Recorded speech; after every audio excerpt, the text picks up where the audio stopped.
Yeah, so let's talk a little bit about the race and your opponent, who you mentioned a little bit before. So I'm assuming that pivotal moment, that story that you were talking about, was before the 2022 election. You ran unsuccessfully for the same seat that you're running for now against the same opponent, Ryan Zinke. So what made you decide to get back in the race this cycle, and what makes you confident you can get to the finish line this time?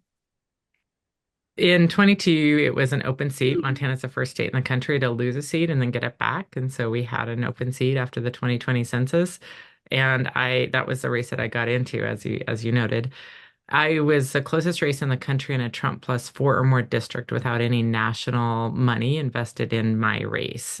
I took on someone who was effectively an incumbent, having won election in Montana, but then having gotten fired by President Trump for ethics violations for his service in the interior.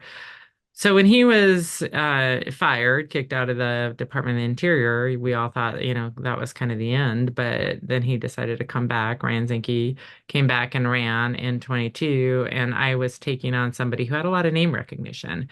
I had a competitive primary. I was outraised and outspent. I won the primary by 40 points, but in June, I was standing up a general election campaign against someone with a lot of name recognition, and I had to get my name out there. I had less than half of the money that Ryan Zinke had in 22, but made it a 3-point race. So I had 115,000 votes in Western Montana. That's a lot of people who said they wanted me to be their representative. And my name recognition really still wasn't quite where I needed it to be. So we looked at it as we were coming on strong. The political reports were changing the characterization of the race, even up to the, few weeks before the election.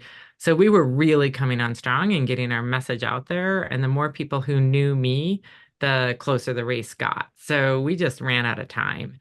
And so I looked at it as, we set out to climb a high mountain and we almost did it. And it felt like I needed to come back and finish the job. There was just too much enthusiasm, too much support for me, too much of, the Montanans that I know and that I live with saying, "Hey, we really want our voice in Congress.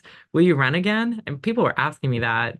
And then when I announced, they were so excited. There was so much enthusiasm. We raised $750,000 in the first quarter that we announced, which was a big number. And we've had tremendous support ever since then. I know that we can win because the numbers are there. This is a Tester plus 10 district, these 16 counties. Senator Tester carried them by 10 points in the 2018 election if it had been a district.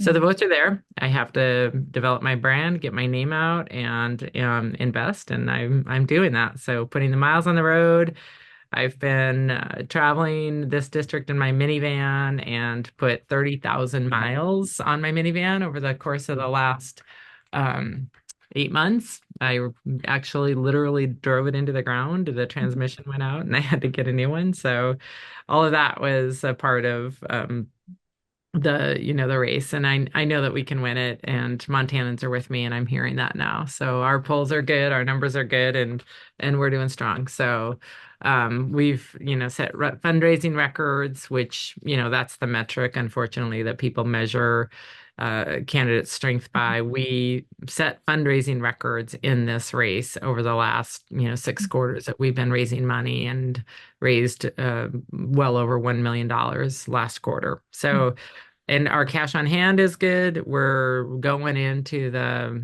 online advertising season from a very, very strong position, and we'll spend the resources that we need.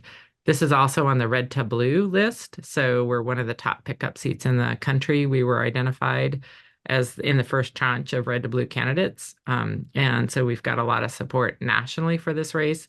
The other statistic that I think is important is that I'll be the only Democrat between Seattle and Minneapolis and down to Denver. So that's a huge swath of the country that doesn't have a Democratic representative in the House.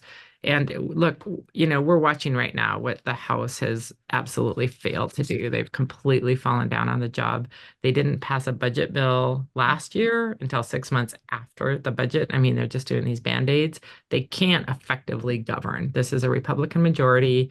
My opponent has been in government for 15 years at the highest level, always in the majority, always in the majority. and he hasn't delivered for Montana. He's done nothing to make Montana better, and they can't get a budget passed, and now they've recessed without getting a budget passed for next year. That's not okay. That's not effective representation. That needs to change, and people on the ground here in Montana agree with me on that. So we're going to get it done, and I'll be our representative in Congress, and we'll get some work done.